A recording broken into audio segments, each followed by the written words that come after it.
Murphy takes a strike, and we check in with Steve Gelb. Steve? Gary, pretty special treat right here, standing with Billy Williams, Hall of Famer, one of the great Cubs of all time. And Billy, saw you out there on the field today. You still come out to many Cubs games. What keeps you coming back even at age 76? I do, Steve. I like to see a good baseball game. And, of course, I spend a lot of time with these guys out in spring training. I've only missed one spring training since I've been in baseball. And when I go out there, I feel real good around the ball players. And so it's just a great time to be out in Arizona and just see some good baseball. You get a chance to see not only our team, but there's a lot of teams training in Arizona now. So they leave in Florida, come into Arizona. They called you sweet swinging, Billy Williams. What do you think about some of the sweet swings of these youngsters on the Cubs now? Oh, we got a bunch of young guys that are going to be good in the future.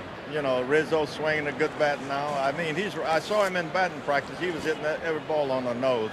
And, of course, Chris Bryant, he hit his first home run the other day, and he hit one tonight. So it looked like they're going to come in bunches because that's expected of him because he's a good ball player. He's been a great, outstanding player in college.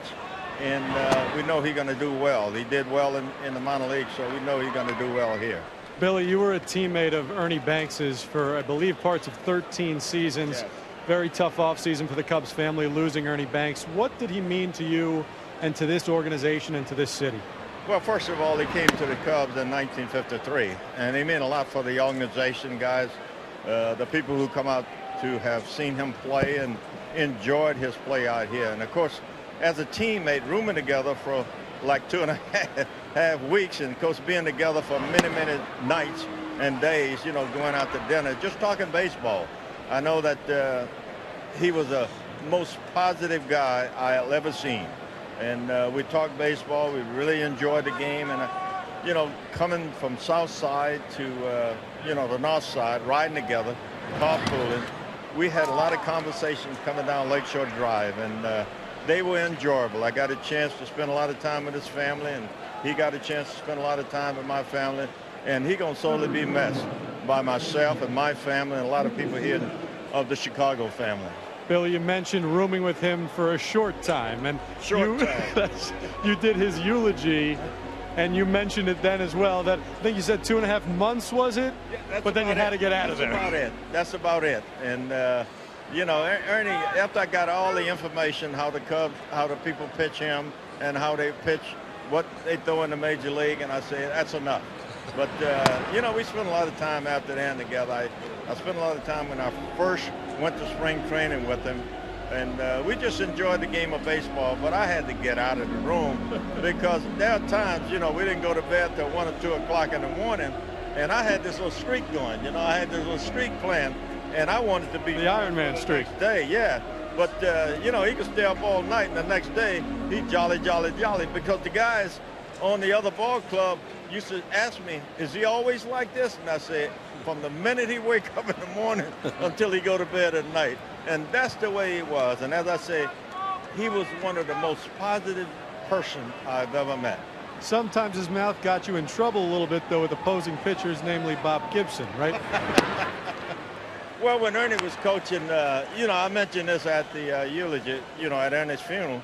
And when Ernie was coaching, and all the pitchers coming around, Marshall and, all of when Gibson, the Cardinals used to come in, it's always been a big rivalry playing the Cardinals.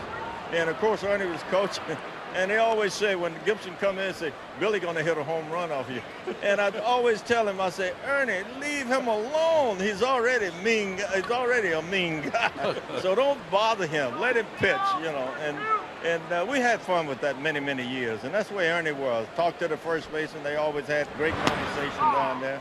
And as I say, he was one of the guys that enjoyed the game of baseball, enjoyed people. I think everybody he'd come in contact with here in Chicago, I think they and he still remember.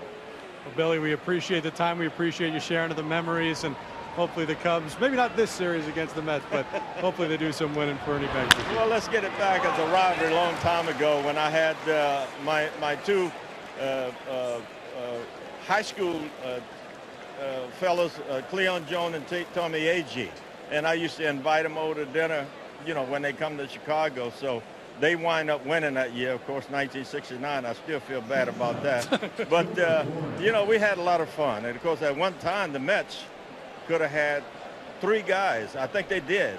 Amos Otis, Cleon Jones, and Tommy Agee in the outfield. That tells you that's some great baseball players in Mobile. Absolutely. Appreciate the time, Billy. Real good, Steve. Thank you. Gary? The great Billy Williams, who kind of operated in Ernie Banks' shadow. This dude had just picked up the Mets' first hit of the night. And Billy was a great player, but as Billy mentioned, Ernie could talk and drew most of the attention. Right. And they're both great Hall of Fame players. But, you know, Billy mentioned his streak. He played in 1,117 straight games at one point, which I believe is still the National League record.